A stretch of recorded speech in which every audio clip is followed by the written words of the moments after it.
Oh, let's see. When I met JR was in 1970, and he was still teaching school then and had just started. He'd been in Santa Barbara area, and I'd heard about him, but I didn't know who he was. And I had been looking for a spiritual teacher for a long time. I'd read all kinds of books, checked into everything I knew about. Um, just finished the Saint Germain series at that time, and some of the things in it were very, uh, I thought, there's something more to this. And then I found a book that talked about soul initiation, and I thought, I got to find that one. Didn't know that that's what JR was doing, but I got invited to a seminar, and I thought, why not? And afterwards, my friend introduced me to JR, and I'll never forget it. He said, so what do you think? And my mind is saying, what do I think? I don't know what you're doing. And I looked at him and I said, well, I don't know what you're doing, but somehow I think I've been looking for it for a long time. And he just threw back his head and laughed and said, yeah, but it sure took a lot to dig it out of you, didn't it? And that was my introduction to JR. And I said, he knows something about me that I don't know, and I want to know what that is. You know, I didn't get to talk to you about it in the movie, but how did you get dragged into or pulled to go to India with him? And how many times did you go? I went actually twice. He went 3 times. He went in 1972, 1974, and 1975 in the fall. And I went in 1972 for the first time. I did not go in 74, and he told me it was a good thing I didn't because of where he had to go afterwards. And then I did go again in 1975 when he went that year. And that was the year we went to the Vatican. In 1974, he went into the Philippines afterwards, and he said it was a pretty rough time. He had to walk down the beach of Corregidor, and he said it was really hard to watch all those guys with their heads under their hand that didn't know they were dead, and he had to release all that energy. Wow. So he said, I'm glad you didn't come on that one. Wow. But it was in 1972. I had just gotten my initiation and ordination on the same day, and I was sort of in cloud 9, and we're on our way home. This was down in the Los Angeles area, and we were on our way back to Santa Barbara, and my friend said, I got news for you. I'm going to India in real soon. I said, oh, that's nice.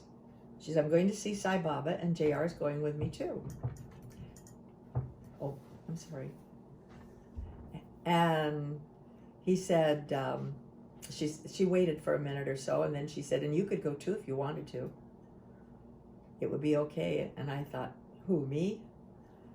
And I had never traveled. I'd never been out of the States. I had no idea what traveling was like, foreign travel. I didn't have a passport. They were going to be leaving in 2 weeks. And at that time, we had to have visas. The visas had to come from San Francisco, and the guys were going to, one of the guys that on staff was going to take all the visas up to San Francisco. And I finally thought, well, why not? And so we had dinner with JR, and I asked a few questions about what I needed to do. He wouldn't give me any answers, but he said, well, let me put it this way. This is what we're doing. So I said, okay, that's what I'll do. And I had to go and get shots in Los Angeles because it was required for the trip. Not by JR or by us, but leaving India and going back into France and then into England before we returned home meant we had to have certain type of shots, that a lot of them, it was required. So I had to have them all in one day. And Muriel told me, you can walk your visa through City Hall in LA. So I go down to City Hall with a friend of mine. She showed me where to go for everything because she traveled a lot. And some gentleman came up to the window and talking to me, and he said, oh no, you can't walk it through. It has to go to Washington, D.C. for the stamp. And I went, oh. So we talked a little about the fact that I only had about 10 days and still needed a visa.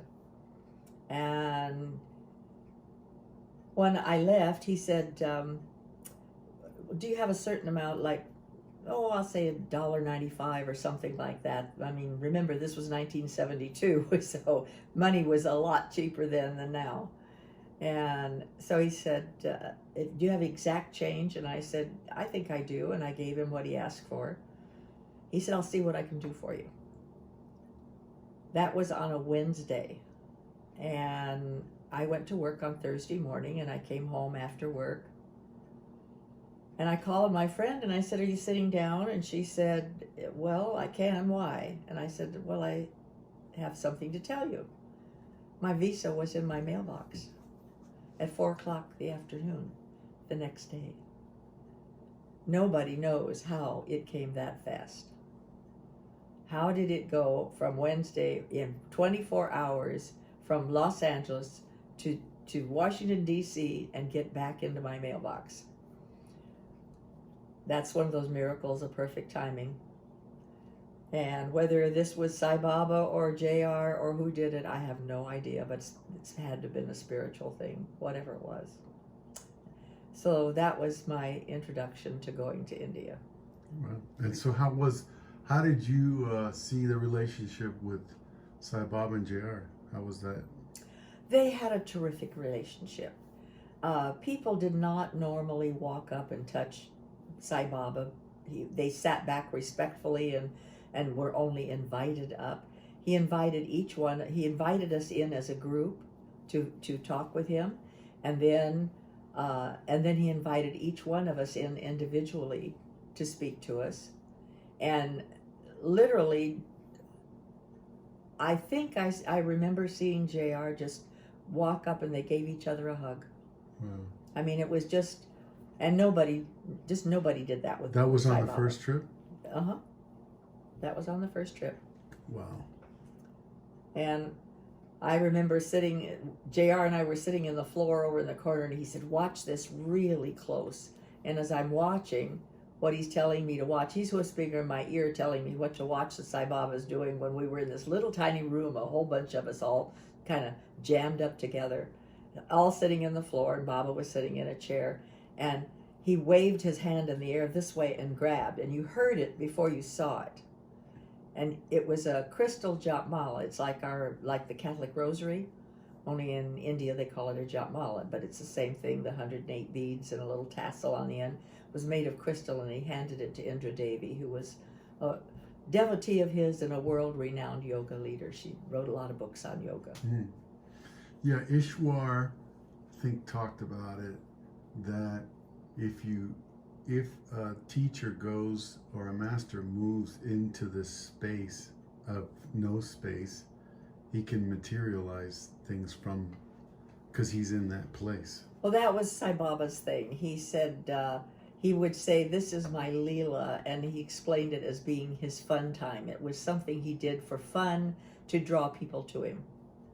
And he always would, he never had any pockets or anything where anything could be hidden. And he'd just wave his hand and grab it. Yeah. But he could materialize anything. JR did make fun in some seminar where the booty is really cow dung. I don't know. I think the booty is the ashes of the burnt dung. But anyway, what do I know? It was fun to see a lot of see the things of him manifesting vibhuti that he would give to people. Was supposed to be holy ash and very healing. So I'm going to cut right to the chase. Okay. My experience of you and JR was you were his hairdresser for many, many years.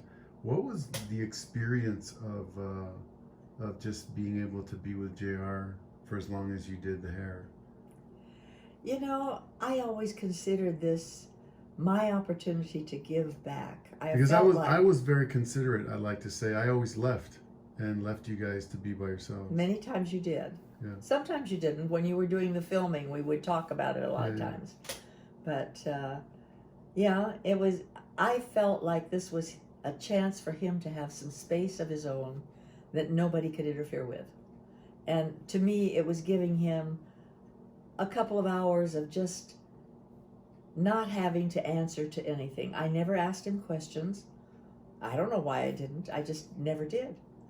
Sometimes he would tell me little things, and sometimes he wouldn't say very much at all. And we just it was just a camaraderie type of thing.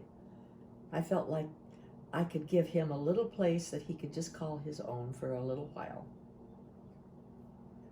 Thank you for doing that. So can you talk about, I had heard about Lemuria. Can you talk about it? Well, I don't know an awful lot, but JR, my understanding was that he took a tour through the University of Santa Barbara, UCSB, at one point, and told the person, who was a good friend of mine, told this person, it's very hard for me to walk through here and tell one building from another, because during this was the capital of Lemuria a long time ago, and these buildings that are here at the university are so near like the buildings that were then, that he said, I'm having a hard time telling which ones are which.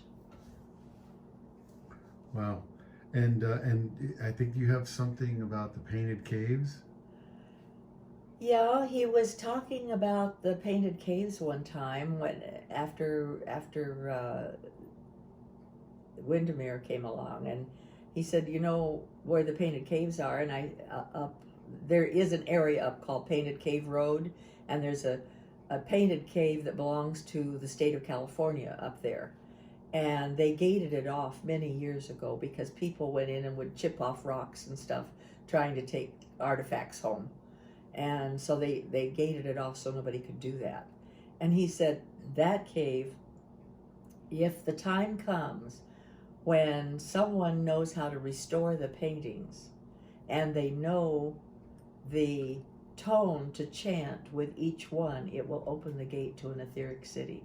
Wow. Which I thought was really interesting. Is that in the 140 acres of Windermere, or no. Aside? It's gated off. No, there are some painted caves up at Windermere, I've heard. I've but never the seen painted caves you're talking about is where? There is on the way up 154? Up 154, there is a road that's called Painted Cave Road. Ah, okay. And that painted cave is up on that road. Gotcha. Up, going toward the mountains, up away from the ocean. Oh, that's great. Yeah, because Jared talked about when we But it belongs to the state. It doesn't belong to, it's not on Windermere property. When we were at Windermere in the amphitheater, he said below are crystals for healing. So we did a lot of meditations and stuff up there at Windermere. Well, I thought it was interesting when Windermere came along, because I had the impression that Windermere was a place of energy being brought into the planet. And I was talking to George Pace one day, who had been up at Windermere for a long time, and he said, no, it's the other way around. He said JR told him that it was an area that released negativity from the planet. I can believe that. The other way, it was the opposite way around. I thought it brought in an energy, and he said, no, it's taking out negative energy. Well, I remember going into when we went to India, and like I said, I had read all the Saint Germain series, and JR did several things along the way that I had read Saint Germain did. I thought, well, Saint Germain was long gone, and it was a story, but I didn't really know who he was, just that he was called Saint Germain and was a great teacher. But he would talk about, there was a time they crossed the border into Canada, and he said, no, they won't see us. We will be invisible. And they crossed the border, and the border people didn't know them. We were standing in line getting our airline tickets in order to come back to the States when we were in India. And somebody came along and he said, watch this. He said, she won't see us. He said, we will be invisible. And I just, it clicked in that he was showing me some of the things that I had read about. Yeah, Jared talked about that he would put on his invisible cloak and you couldn't see him. Well, that's what he said. And then there was one time we were in France, and we were all so thirsty, and water was not available then. You just could not get a glass of water, and nobody spoke English. None of our group spoke French. We did manage to be in this little place and order dinner. I don't know how we did it, but we finally got dinner, and they brought us wine with dinner. Well, I don't drink. I can't. It makes me dizzy. It makes me sick. There's just no way. So, but I was so thirsty, so one glass of wine with dinner wasn't too bad because I was eating. And JR said, I'm going to take the alcohol out of the wine. I want another glass to drink. I said, oh, can you do that? If you can do that for me, I would love another glass, but I wouldn't dare have the alcohol. And I drank the wine and never felt a thing, so I know he did it. There were a lot of fun little things like that. Wow.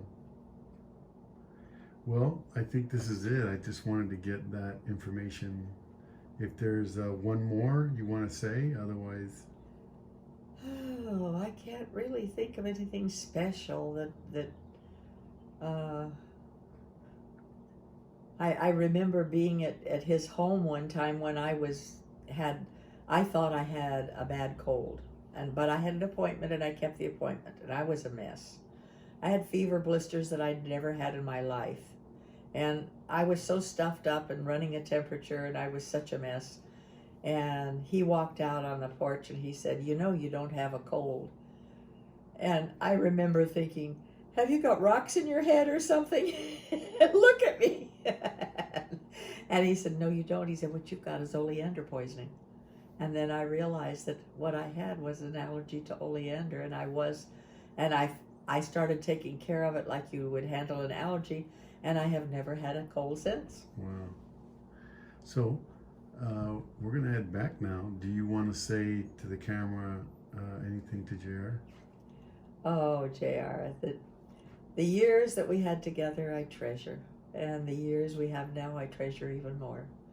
So I think I really understand the Berush Beishan. It's the blessings really already are. Love you. I love you.